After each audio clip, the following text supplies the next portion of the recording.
तो आज का अपना टॉपिक है इन सर्विस एजुकेशन। सबसे पहले अपन देखते हैं इसका इंट्रोडक्शन।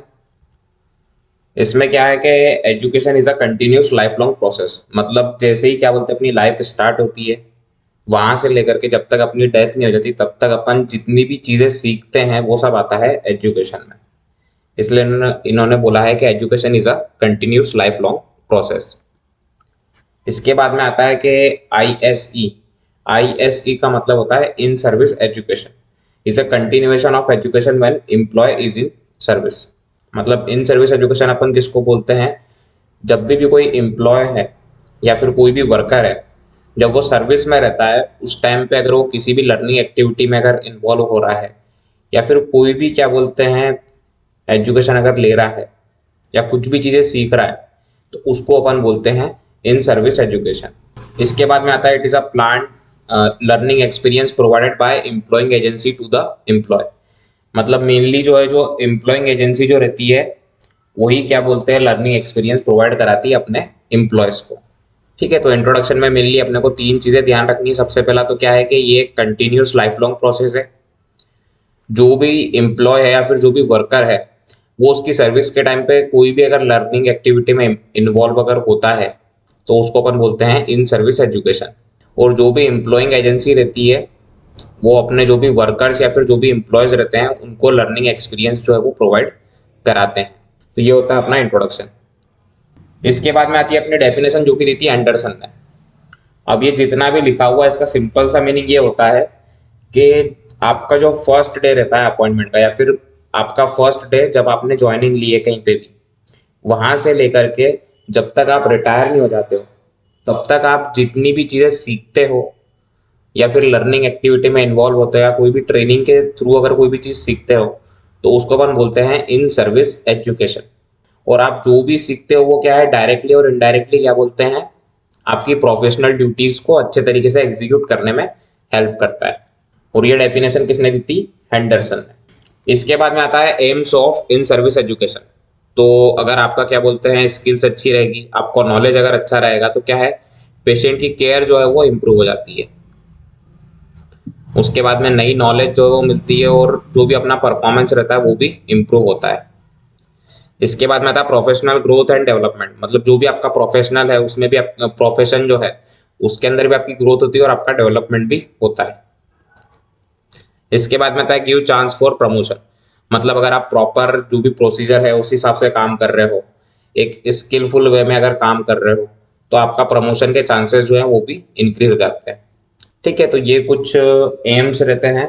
सबसे पहला तो पेशेंट केयर जो है वो इम्प्रूव होता है, नॉलेज और परफॉर्मेंस जो है वो इम्प्रूव होता है, प्रोफेशनल ग्रोथ एंड डेवलपमेंट जो है वो होता है, और लास्ट आता है अपना एक अपने को चांस देता है प्रमोशन के लिए। इसके बाद में आता है ऑर्गेनाइजेशन ऑफ ISE। मतलब अगर कोई भी इन सर्विस एजुकेशन अगर अपने को ऑर्गेनाइज करना है तो उसके लिए क्या क्या स्टेप रहती है। तो इसमें मेनली चार चीज़ें रहती है। सबसे पहला आता है ओरिएंटेशन, सेकंड आता है स्किल ट्रेनिंग, थर्ड आता है लीडरशिप एंड मैनेजमेंट, और फोर्थ आता है कंटिन्यू एजुकेशन। अब इसको अपन एक वन बाय वन जो है वो देखेंगे।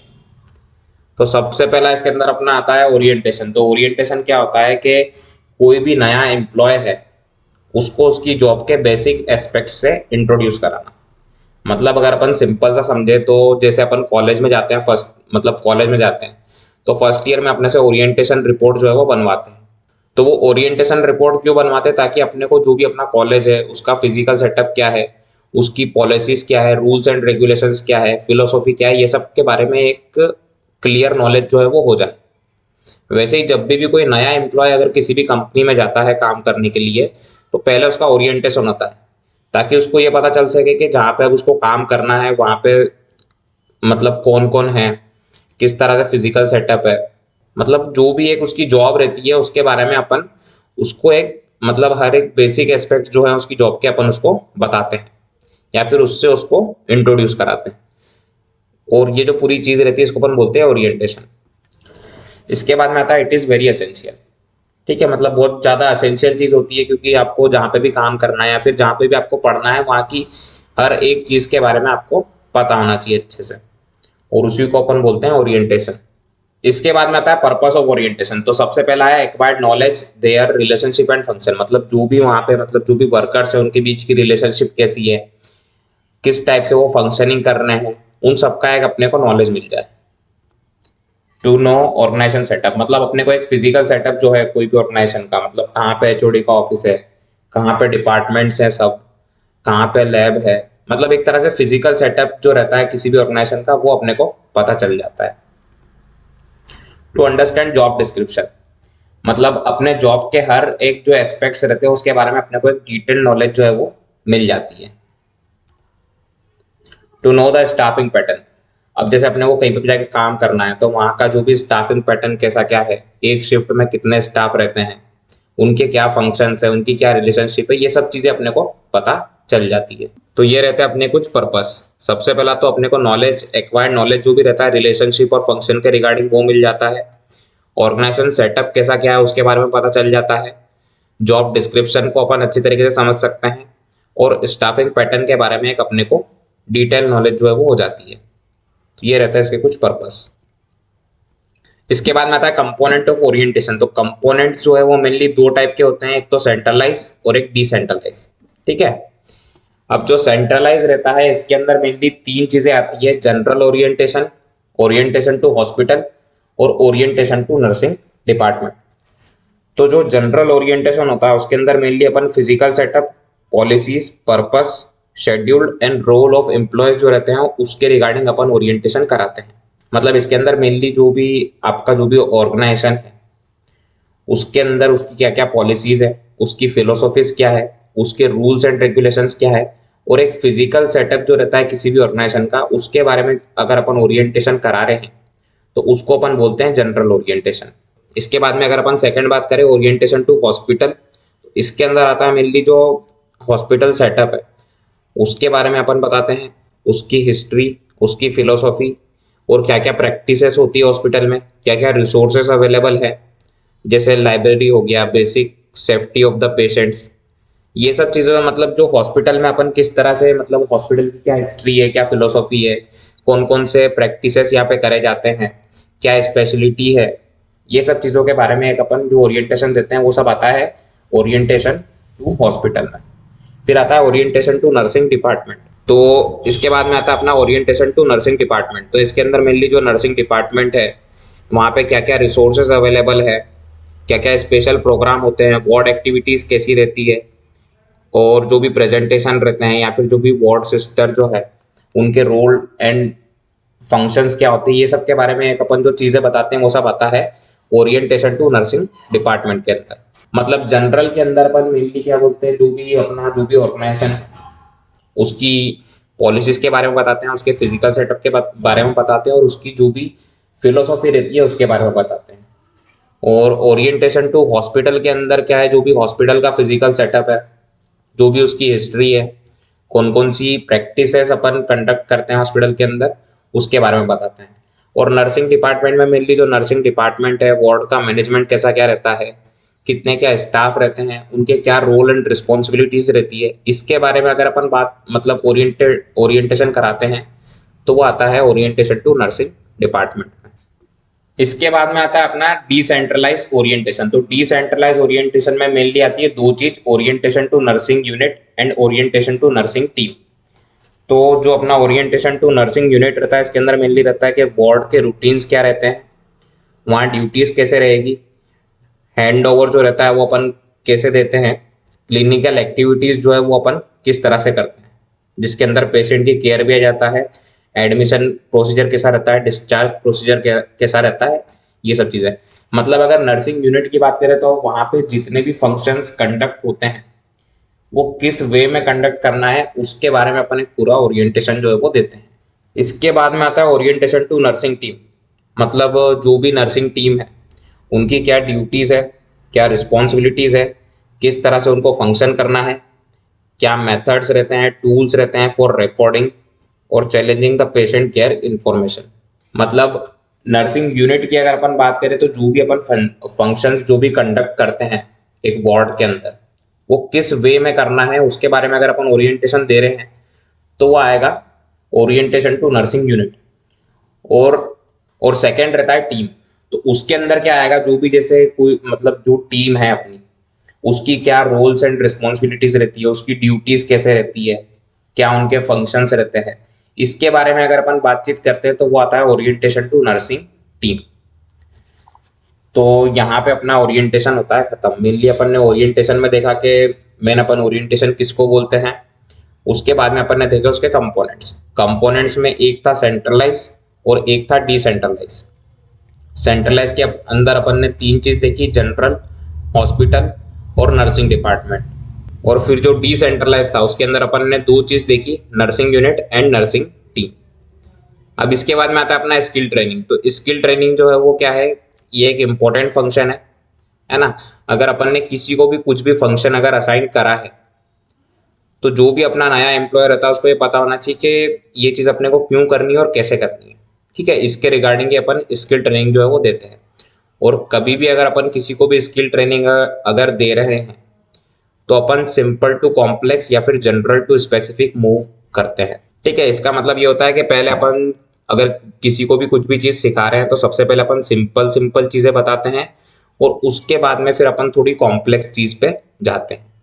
ठीक है, तो ये होता है अपना एक स्किल ट्रेनिंग। अब स्किल ट्रेनिंग में भी सेकंड आता है कि इम्पोर्टेंस ऑफ स्किल ट्रेनिंग। तो इसमें भी फर्स्ट पॉइंट यही है कि एक अच्छा नर्सिंग केयर दे सकते हैं और वार्ड मैनेजमेंट जो है वो भी एक प्रॉपर तरीके से अपन कंडक्ट कर सकते हैं। इसके बाद में सेकंड आता है to develop new knowledge skill required to do particular task. मतलब कोई भी पर्टिकुलर अगर टास्क है उसको करने के लिए जो भी स्किल्स चाहिए रहती है, फिर जो भी नॉलेज चाहिए रहता है वो अपन डेवलप कर सकते हैं स्किल ट्रेनिंग के थ्रू। अब इसके ऑब्जेक्टिव क्या है, तो ऑब्जेक्टिव में सबसे पहला आता है कि जो भी स्टैंडर्ड ऑफ परफॉर्मेंस है उसको अपन इंप्रूव कर सकते हैं इसके through. Lesson the need of supervision. अगर आपकी स्किल ट्रेनिंग बहुत अच्छी है, अगर आपको सब जो भी आप प्रोसीजर कर रहे हैं वो पूरे जो भी मतलब उसका एक वे रहता है उसके हिसाब से अगर कर रहे हैं तो आपको सुपरविजन की कम जरूरत पड़ती है। ठीक है, इसके बाद में आता है प्रोवाइड अ जॉब सेटिस्फेक्शन। अगर आपकी स्किल ट्रेनिंग अच्छी है, आप अगर जो भी प्रोसीजर्स है उनको एक प्रॉपर वे में कर रहे हो तो आपको भी अपनी जॉब जो है उसमें एक सेटिस्फेक्शन रहता है। इसके बाद में आता है परफॉर्म करेक्ट मेथड। मतलब क्या है कि अगर आपकी स्किल ट्रेनिंग अच्छी रहती है तो क्या है, आप जो भी कोई भी प्रोसीजर अगर करते हो तो वो एक करेक्ट मेथड के थ्रू आप परफॉर्म करोगे। तो ये कुछ ऑब्जेक्टिव रहते हैं। सबसे पहला रहता है जो भी अपना स्टैंडर्ड ऑफ परफॉर्मेंस है उसको इम्प्रूव करेगा, जो भी सुपरविजन की नीड है वो कम हो जाती है, जॉब सेटिस्फेक्शन जो है वो पूरा पूरा मिलता है और एक करेक्ट मेथड के साथ अपन कोई भी चीज को परफॉर्म कर सकते हैं। इसके बाद में आता है अपना प्रोसीजर ऑफ स्किल ट्रेनिंग। मतलब अगर एक अपने को स्किल ट्रेनिंग अगर किसी को भी देना है तो उसका क्या प्रोसीजर रहता है। तो जो भी इसके जो अरेंजमेंट्स है या फिर जो भी इसका इनिशियल फेज है वो ओरिएंटेशन के टाइम से ही स्टार्ट हो जाता है। जैसे कोई भी अगर आपको ओरिएंटेशन अगर करा रहा है तो उस टाइम पे वो थोड़े बहुत क्वेश्चंस जो है वो भी आपसे पूछते हैं और देखते हैं कि आपको कितना क्या चीज़ें आ रही है और कितनी चीज़ें नहीं आ रही है। ठीक है, अब जो भी नहीं आता उसके रिगार्डिंग आपको स्किल ट्रेनिंग जो है वो अपन देते हैं। उसके बाद में सेकंड रहता है क्या, list of required job list to the employ. मतलब एक जॉब लिस्ट देते हैं जिसके अंदर बहुत सारे वर्क फंक्शन जो है वो लिखे रहते हैं और एम्प्लॉय को उसमें से जो जो आते हैं ना वो उसको टिक करने रहते हैं। अब जैसे मान लो कि जॉब लिस्ट है उसके अंदर 10 चीजें देके रखी है, अब उसको 5 चीज आती है और 5 चीज नहीं आती है, तो जो 5 चीज नहीं आती है उसके रिगार्डिंग अपन उसको स्किल ट्रेनिंग प्रोवाइड कराते हैं। फिर उसके बाद में आता है अरेंज क्लास रेगुलरली। जो भी अपन क्लास कंडक्ट कर रहे हैं वो रेगुलर होनी चाहिए और अपनी जो भी एक क्लास रहती है उसके अंदर लिमिटेशंस रहती है 10 से 12 पर्सन्स की। मतलब क्या होता है, 10 से 12 से ज़्यादा लोग अपन नहीं ले सकते एक बार में। ये रहता है इसका प्रोसीजर। इसके बाद में आता है लीडरशिप एंड मैनेजमेंट। तो लीडरशिप और मैनेजमेंट जो है ये बहुत इंपॉर्टेंट एस्पेक्ट्स है। अब ये इंपॉर्टेंट एस्पेक्ट क्यों है, क्योंकि जो भी नर्स है उसको क्या है, auxiliary member of nursing staff के साथ में काम करना पड़ता है ना। उसके साथ साथ में बहुत सारे क्या बोलते हैं अदर डिपार्टमेंट्स भी रहते हैं, पैरामेडिकल स्टाफ भी रहता है। तो सबके साथ में अगर आपको मिलके काम करना है तो आपका एक तो मैनेजमेंट जो है वो बहुत अच्छा होना चाहिए और एक आपके अंदर लीडरशिप क्वालिटी होनी चाहिए। ठीक है, इसीलिए बोला है कि ये बहुत इंपॉर्टेंट एस्पेक्ट्स है। इसके बाद में अपन देखते हैं लास्ट पॉइंट, कंटिन्यू एजुकेशन। तो ये जो भी इन सर्विस एजुकेशन है is a part of continue education. मतलब जो भी इन सर्विस एजुकेशन है वो किसका पार्ट है? कंटिन्यू एजुकेशन का। अब कंटिन्यू एजुकेशन क्या होता है कि जैसे ही आपकी डिग्री खत्म हुई, जैसे आपने बीएससी जो है वो कंप्लीट कर लिया, डिग्री कोर्स आपने कंप्लीट कर लिया, उसके बाद आप जितनी भी लर्निंग एक्टिविटी में इन्वॉल्व होते हो या फिर आप जो भी नई चीज़ें सीखते हो वो आता है कंटिन्यू एजुकेशन में। और इन सर्विस एजुकेशन की बात करें तो जब तक आप सर्विस में हो उस टाइम पे आप जो भी चीज़ें सीखते हो वो सब आता है इन सर्विस एजुकेशन में। ठीक है, तो ये अपना लास्ट पॉइंट था किसका? Organisation of in service education, जिसके अंदर अपन ने चार चीज़ें देखी। सबसे पहला देखा ओरिएंटेशन, सेकंड देखा स्किल ट्रेनिंग, थर्ड देखा लीडरशिप एंड मैनेजमेंट, और फोर्थ देखा अपन ने कंटिन्यू एजुकेशन। इसके बाद में आता है process for developing in service education. अगर अपने को इन सर्विस एजुकेशन अगर डेवलप करना है तो उसके लिए क्या प्रोसेस रहती है? तो सबसे पहला रहता है डिसीजन। मतलब मेनली इसमें क्या रहता है कि जो भी आपका ऑर्गेनाइजेशन है वो डिसाइड करता है कि अपने को किस टॉपिक या किस सब्जेक्ट के रिगार्डिंग इन सर्विस एजुकेशन या ट्रेनिंग जो है वो प्रोवाइड करानी है।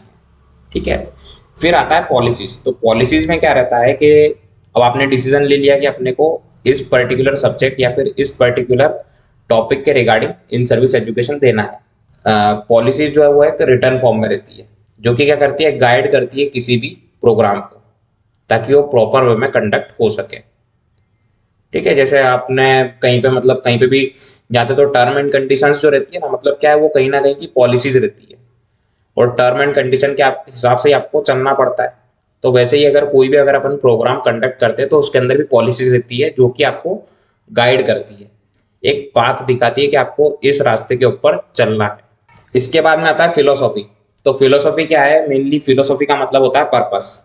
तो इसके अंदर अपन ये देखते हैं कि जो भी अपन इन सर्विस एजुकेशन या फिर जो भी अगर अपन ट्रेनिंग प्रोवाइड करा रहे हैं उससे अपने ऑर्गेनाइजेशन को क्या फायदा होगा, या फिर जो भी अपना प्रोफेशन है उसको क्या फायदा होगा। ठीक है, मतलब मेनली इसके अंदर अपन देखते हैं कि जो भी अपन प्रोग्राम कंडक्ट करा रहे हैं उसका पर्पस क्या है। फिर आता है इम्प्लीमेंटेशन। तो इम्प्लीमेंटेशन में क्या रहता है? एक एडवाइजरी कमिटी रहती है जो जिसका ये काम रहता है कि जो भी अपन ने प्लानिंग करी है उसके हिसाब से हर एक चीज को इम्प्लीमेंट करना। फिर आता है मेंबरशिप। मेंबरशिप मतलब क्या होता है? ये इसमें क्या बोलते हैं, सारे जो डिपार्टमेंट के हेड्स रहते हैं, मतलब एचओडीज हो गए और भी अलग अलग लोग जो है वो बहुत सारे रहते हैं इसमें मेंबर, उनको अपन बोलते हैं मेंबरशिप। तो अगर आपको कोई भी अगर इन सर्विस एजुकेशन अगर प्रोग्राम डेवलप करना है तो उसके लिए क्या प्रोसेस रहता है? सबसे पहले अपन लेते हैं डिसीजन, उसके बाद में अपन पॉलिसीज बनाते हैं उसके रिगार्डिंग, फिर अपन देखते हैं फिलोसॉफी या फिर उसका पर्पस, फिर जो भी अपन ने प्लानिंग करी रहती है उसको अपन इम्प्लीमेंट करेंगे। और ये सब चीजें जो है वो कौन करते हैं? जो भी इसके मेंबर रहते हैं या फिर जिनके पास इनकी मेंबरशिप रहती है वो ये सब चीज कर सकते हैं। ठीक है, तो ये रहता है अपना प्रोसेस।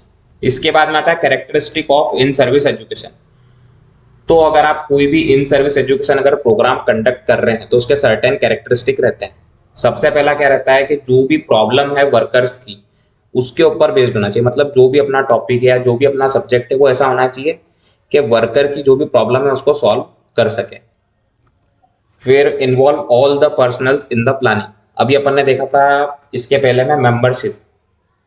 तो मेंबरशिप में जितने भी मेंबर्स रहते हैं उन सबको अपने को इन्वॉल्व करना है प्लानिंग के अंदर। Develop an insight and thinking in all members. अपना सब्जेक्ट या अपना टॉपिक ऐसा होना चाहिए कि वो हर एक इंडिविजुअल के अंदर इंसाइट और थिंकिंग जो है वो डेवलप कर सके। मतलब learning principle are utilise. Learning principle और यूटिलाइज का मतलब होता है कि जो भी अपन चीजें सिखा रहे हैं वो डे टू डे एक्टिविटी में लोग उनको यूटिलाइज या फिर यूज कर सके। अब क्या है, ये एक इंटीग्रल और एक इम्पॉर्टेंट प्रोग्राम है। जो भी ऑर्गेनाइजेशन है या फिर जो भी मेंबर्स है वो उनका टाइम और मनी जो है वो दोनों देते हैं इसके अंदर। तो जो आउटकम जो है वो बेटर होना चाहिए इसका। मतलब जो भी इसके अंदर इन्वॉल्व हो रहे हैं उनको कुछ ना कुछ इससे बेटर फंक्शनिंग जो है वो मिलनी चाहिए। इसके बाद है कि कम्युनिटी का भी पार्टिसिपेशन कराना है और उनका भी कॉपरेशन जो है वो अपने को लेना है। और जो भी एजुकेशन फैसिलिटीज जो है वो भी इसके अंदर इंक्लूड अपने को करनी है। फिर जो भी अपना प्रोग्राम रहता है उसको अपने को कंटिन्यूसली इवेल्युएट जो है वो करते रहना है। तो ये रहते हैं अपने कुछ characteristic of in service education programme. अब इसके बाद में जो अपना टॉपिक आता है वो है principle for in service education.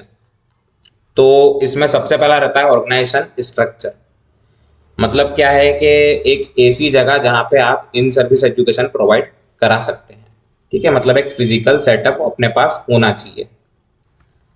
इसके बाद में आता है not include many things at one time. मतलब एक ही टाइम पे अपने को बहुत सारे टॉपिक जो है इंक्लूड नहीं करना है, धीरे धीरे करते करते एक एक दो दो टॉपिक जो है वो अपने को उनको बताना है। Avoid complex and long term project. मतलब स्टार्टिंग में ही अपने को ज्यादा कॉम्प्लेक्स चीजें या फिर लॉन्ग टर्म प्रोजेक्ट जो है वो उनको अवॉइड करना है। Start with that problem which disturb the personnels most. मतलब पहले जैसा ये कि जो भी प्रॉब्लम रहती है उसको सॉल्व कर सके ऐसा टॉपिक या फिर ऐसा सब्जेक्ट अपने को लेना है। फिर जो भी इंडिविजुअल्स रहते हैं उनको टाइम देना ताकि वो इजीली ग्रो कर सके। इसके बाद में आता है की फ्लेक्सिबिलिटी इन द प्रोग्राम। मतलब थोड़ी बहुत फ्लेक्सिबिलिटी रहनी चाहिए कि अपन कहीं पे भी अगर थोड़ा बहुत चाहे तो चेंजेस ला सकते हैं प्रोग्राम में। Move from simple to complex. ये पहले जैसा ये कि पहले अपने को सिंपल और इजी चीजें बतानी और उसके बाद में अपने को कॉम्प्लेक्स की तरफ मूव करना है। In service education should be easy simple so the personnels can be easily utilise it. मतलब जो भी अपन सिखाते हैं वो इजी होना चाहिए और सिंपल होना चाहिए ताकि जो भी मेंबर्स हैं, जो भी पर्सनल्स है वो उसको इजीली यूटिलाइज कर सके। तो ये अपने थे principles for in service education. अब इसके बाद में आता है method of in service education. तो मेथड में सबसे पहला आता है डेमोन्स्ट्रेशन। अब डेमोन्स्ट्रेशन सबने देखा है फर्स्ट ईयर में जो फाउंडेशन जो अपना सब्जेक्ट रहता है उसके अंदर बहुत सारे प्रोसीजर्स रहते हैं जिसका अपने को डेमो जो है वो देते हैं। तो वही सेम चीज़ है इसके अंदर क्या होता है कि कोई भी वॉलेंटियर है या फिर कोई भी टीचर है वो क्या है डमी के ऊपर अपने को कोई भी प्रोसीजर करके बताते हैं और फिर अपने से री डेमो जो है वो लेते हैं। तो इसी को अपन बोलते हैं डेमोन्स्ट्रेशन। ठीक है, सिंपल सा अपन इतना भी लिख सकते हैं। इसके बाद में आता है कॉन्फ्रेंस। कॉन्फ्रेंस क्या होता है कि किसी भी एक पर्टिकुलर टॉपिक पे अगर अपने को डिटेल नॉलेज अगर दे रहे हैं, मतलब उसके जितने भी मतलब कोई एक समझ लो डिसीज ले ली, तो डिसीज का डेफिनेशन से लेकर के लास्ट का मैनेजमेंट केयर प्लान तक अगर अपने को डिटेल नॉलेज अगर मिल रहा है तो उसको अपन बोलते हैं कॉन्फ्रेंस। उसके बाद में आता है क्लासरूम ऑब्जर्वेशन। तो क्लासरूम ऑब्जर्वेशन क्या होता है, जैसे मेनली सबने देखा है जो मतलब जैसे क्लास में अगर कोई भी टीचर आके पढ़ाता है, पढ़ाने के बाद में क्या है अपने से कुछ क्वेश्चंस पूछते हैं। जैसे मान लो 10 क्वेश्चन पूछे, 10 में से अपन ने 7-8 के सही जवाब दे दिए और 2-3 अपने को नहीं आए। मतलब क्या है कि 70% क्या बोलते हैं उनकी टीचिंग लर्निंग एक्टिविटी अच्छी है। और वहीं अगर कोई दूसरा टीचर आया उसने पूरा पढ़ाया और उसके बाद में लास्ट में उन्होंने क्वेश्चन पूछे और सामने वाले बच्चों ने बस 5 सही जवाब दिए और 5 गलत जवाब दिए, तो इसके अंदर क्या है अब उनको जो भी उनकी टीचिंग लर्निंग मेथड जो है उसको इम्प्रूव करना पड़ेगा। ठीक है, मतलब एक क्लासरूम ऑब्जर्वेशन से अपन देखते हैं कि जो भी अपनी टीचिंग लर्निंग एक्टिविटी है वो कितनी सक्सेसफुल है, और अगर सक्सेसफुल नहीं है तो उसके अंदर अपन किस तरह से इम्प्रूवमेंट या मॉडिफिकेशन के थ्रू इम्प्रूवमेंट अपन ला सकते हैं। इसके बाद में आता है अपना कमिटी। तो कमिटी के अंदर मान लो अपने पास एक 100 जनों का ग्रुप है, इनकी सबकी प्रॉब्लम जो है वो सेम है। अब अपन ने क्या करा, इसके अंदर से एक स्मॉल ग्रुप जो है उसको निकाल लिया। अब ये जो भी कमिटी रहती है वो क्या करती है, जो भी प्रॉब्लम सॉल्विंग एफर्ट जो है वो इस ग्रुप के ऊपर अप्लाई करती है। ठीक है, अब इन्होंने जो भी क्या बोलते हैं प्रॉब्लम सॉल्विंग एफर्ट इसके ऊपर अप्लाई करा है, अगर वो सक्सेसफुल हो जाता है तो फिर क्या है जो भी अपना प्रॉब्लम सॉल्विंग अप्रोच जो सक्सेसफुल हुआ है वो अपन इसके ऊपर अप्लाई कर सकते हैं। ठीक है, तो मेनली जो कमिटी रहती है उसके अंदर भी क्या रहता है कि एक लार्ज ग्रुप रहता है, इसकी प्रॉब्लम क्या है सेम रहती है। तो अपन क्या करते हैं इसके अंदर से एक छोटा सा ग्रुप जो है वो बना लेते हैं और फिर जो भी अपने प्रॉब्लम सॉल्विंग अप्रोच रहते हैं वो अपन इस ग्रुप के ऊपर अप्लाई करते हैं। और अगर उससे प्रॉब्लम अगर सॉल्व हो जाती है तो फिर वो अप्रोच अपन क्या बोलते हैं इस बड़े वाले ग्रुप के ऊपर भी अप्लाई करके इनकी भी प्रॉब्लम को सॉल्व कर सकते हैं। ठीक है, तो मेनली इसको अपन बोलते हैं कमिटी। इसके बाद में आता है अपना फील्ड ट्रिप। तो फील्ड ट्रिप का मतलब क्या होता है कि आपकी ऑर्गेनाइजेशन जो है वहां से अगर दूर जाके अगर आप कहीं पे लर्निंग एक्सपीरियंस अगर ले रहे हैं या फिर कोई भी चीज सीख रहे हैं तो उसको अपन बोलते हैं फील्ड ट्रिप। जैसे मेनली थर्ड ईयर में साइकेट्रिक पोस्टिंग होती है, सेकेंड और फोर्थ ईयर में कम्युनिटी पोस्टिंग होती है, और उसके अलावा भी जैसे ओल्ड एज होम गए, है ना। तो मतलब यहाँ पे क्या होता है कि आप अपने ऑर्गेनाइजेशन से दूर हैं, पर फिर भी आप कुछ ना कुछ सीख रहे हैं या फिर कुछ ना कुछ लर्निंग एक्टिविटी में इन्वॉल्व है। तो इसी को अपन बोलते हैं फील्ड ट्रिप। मतलब अपनी ऑर्गेनाइजेशन से कहीं दूर जाकर किसी भी लर्निंग एक्टिविटी में इन्वॉल्व होना, उसको अपन बोलते हैं फील्ड ट्रिप। इसके बाद में अपना क्या आता है, पैनल।